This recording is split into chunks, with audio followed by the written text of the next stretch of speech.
Hello guys, कैसे हैं आप सभी। चलिए आज एक नए प्रश्न के साथ आपके सामने में है।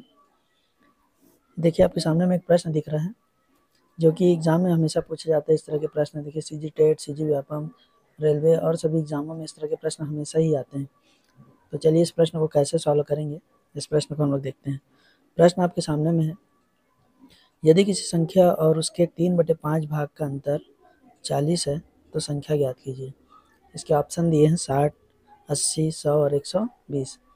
तो आपको देखिए यहाँ पे वो संख्या ज्ञात करने बोल रहा है, संख्या अभी नहीं दिया है।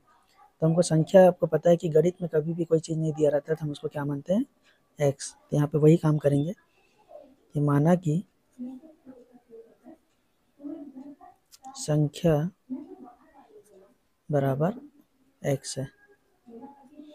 हम संख्या को क्या मान लिए, एक्स। अब क्या बोल रहा है, प्रश्न को फिर से पढ़ेंगे। यदि किसी संख्या और उसके 3/5 भाग, तो अभी संख्या क्या बोल रहा है, यदि किसी संख्या, तो पहले संख्या लिख लीजिए।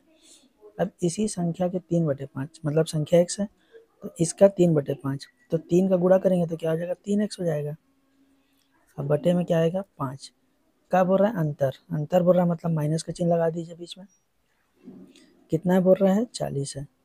एक बार फिर से प्रश्न को पढ़ लेंगे आप। देखिए यदि किसी संख्या, तो संख्या लिखिए हम x, और उसके मतलब इसी संख्या x के 3/5 भाग, तो गुणा करेंगे तो इनका गुणा x में करेंगे 3x/5 का अंतर 40 है। अंतर के लिए माइनस किए, बराबर क्या हो जाएगा, 40 है।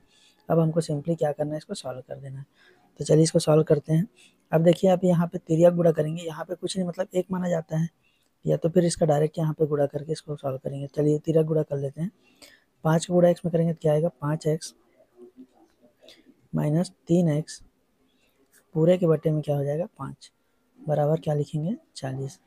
अब देखिए इसके बाद क्या करना है, इस 5 को इधर 40 की तरफ पक्षांतर करेंगे। तो जब भी ये 5 40 की तरफ पक्षांतर होगा तभी हर में है, ऊपर अंश में जाएगा तो गुणा में जाएगा। 5x में से 3x घटाएंगे तो क्या बचेगा, 2x। तो 2x बराबर हो जाएगा 40 गुणित 5। अब यहाँ पे x का मान चाहिए तो x को अकेला रखना पड़ेगा, 2 को फिर पक्षांतर करेंगे हम। तो 2 का पक्षांतर करेंगे तो क्या होगा, ये अंश में गुणा में, जब पक्षांतर करेंगे बराबर किस तरफ तो क्या होगा, बटे में चल देगा हर में। तो पहले संख्या लिखेंगे 40 गुणित 5, 2 को क्या करेंगे, इसके बटे में कर देंगे। अब इसमें देखिए कोई संख्या कट रही तो कटाएंगे, 2 से 40 कट जाएगा 20 बार में। तो x बराबर क्या आ जाएगा, 20 और गुणित कितना बचा, 5। तो 20 और 5 का जब गुणा करेंगे तो x का मान क्या आ जाएगा, 100। और ये 100 क्या है, देखिए आपके ऑप्शन में कहीं पे दिख रहा है क्या, तो हाँ दिख रहा है, ऑप्शन नंबर सी में 100 दिख रहा है। तो ये सी ऑप्शन आपका सही हो जाएगा। इस तरह से इस टाइप के प्रश्नों को आप सॉल्व कर सकते हैं, और एग्जाम में हमेशा ही पूछता है। सिर्फ आपको थोड़ा प्रश्न को ध्यान देना है कि प्रश्न क्या बोल रहा है। Thank you.